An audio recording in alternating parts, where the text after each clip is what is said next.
तो दोस्तों हम पहुंच चुके हैं कसौल, और कसौल पहुंचते ही बारिश ने हमारा बहुत अच्छा स्वागत किया।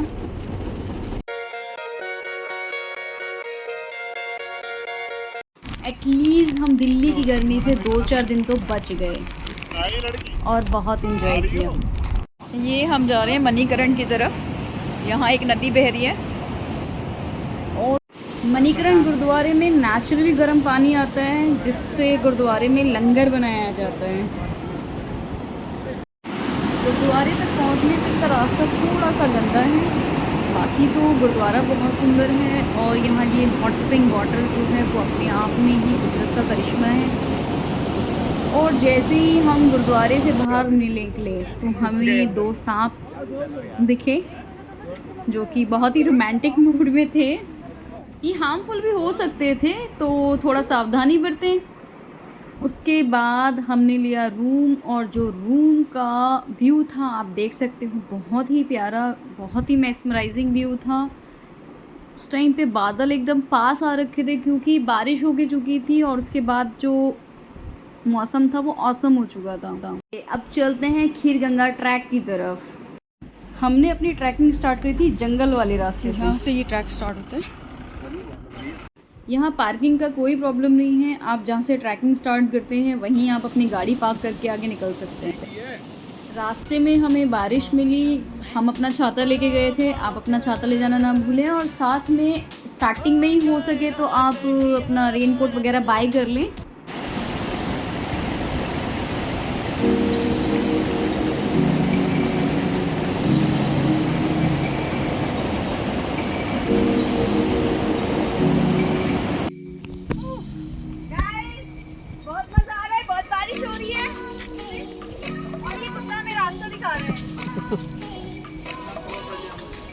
हमने 4 किलोमीटर अभी कवर किया है और अभी हमें 7 किलोमीटर और जाना है। हैप्पीनेस 8 किलोमीटर जाना है हमें। ये बहुत गंदी सी केव है, सर बचा के जो लंबे लोग हैं, अदरवाइज टूट जाएगा।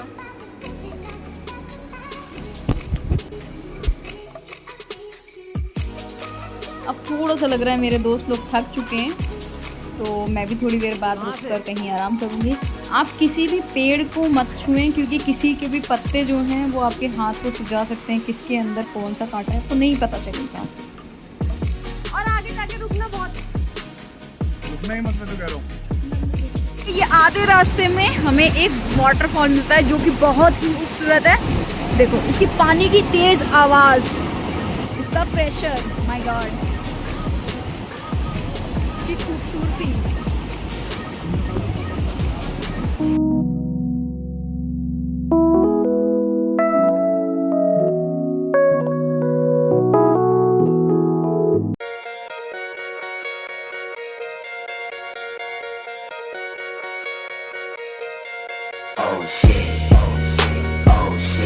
इस ट्रैक में आपको पानी खरीदने की ज़रूरत नहीं है कहीं से भी, और पानी बहुत टेस्टी है, और आप अपने आप को हाइड्रेटेड ज़रूर रखें।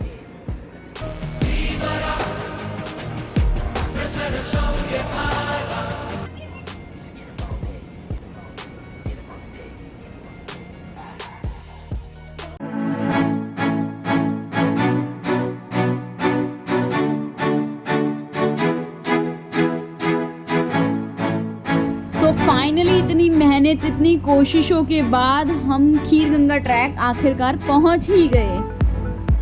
मैं यहाँ बैठकर अपने दोस्तों का इंतज़ार कर रही हूँ अभी तक।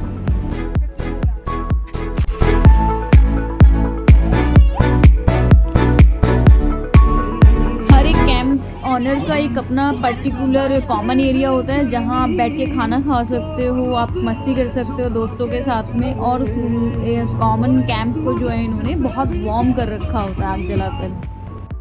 कैंप एरिया में आपको बोन फायर और म्यूज़िक की भी फैसिलिटी मिल जाती है। ट्रैक का सुबह का व्यू,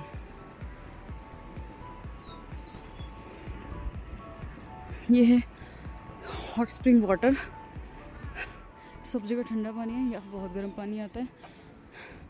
ये कुत्ता हमारे साथ साथ तब से चढ़ा जा रहा है जब से हम ऊपर से आए। ये कैंपिंग एरिया है, पहले से बेहतर कर दिया है। ट्रैक करके ऊपर एक मंदिर है, चलो दिखाते हैं।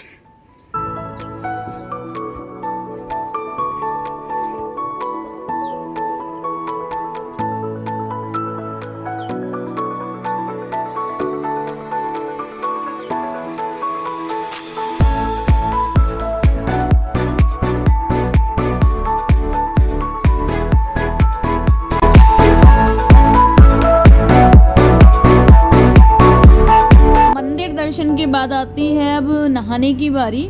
आपको इस हॉट स्प्रिंग वाटर में नहाने से पहले यहाँ इस एरिया में नहाना पड़ता है, बट बहुत ध्यान से चलना पड़ता है क्योंकि सब जगह काई जमी हुई है यहाँ पर। और हमारे सामने कुछ लोगों को चोट भी लगी है, वो फिसल गए थे यहाँ पर नहाते टाइम पर। यहाँ पे नहाने के भी कुछ रूल हैं। आप यहाँ पर शर्ट पहन के नहीं नहा सकते, आपको शर्टलेस होना पड़ेगा।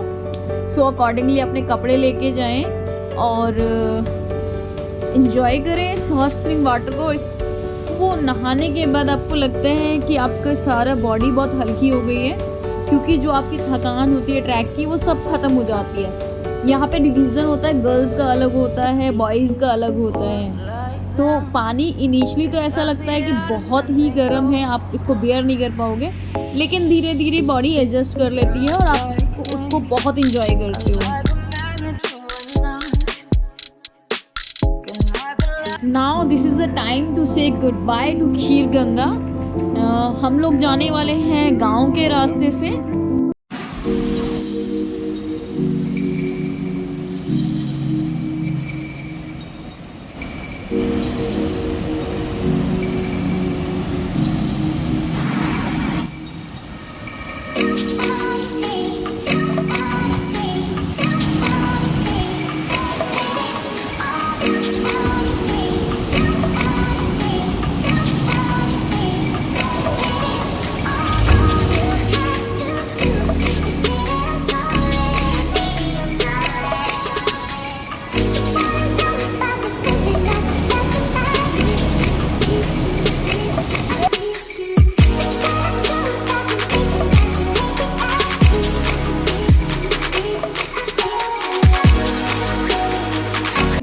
रास्ते से आ रहे थे तो बच्चों के साथ तो खेलना बनता ही है। हमने यहाँ कुछ गांव के लोगों से बात करी, दे आर वेरी हम्बल।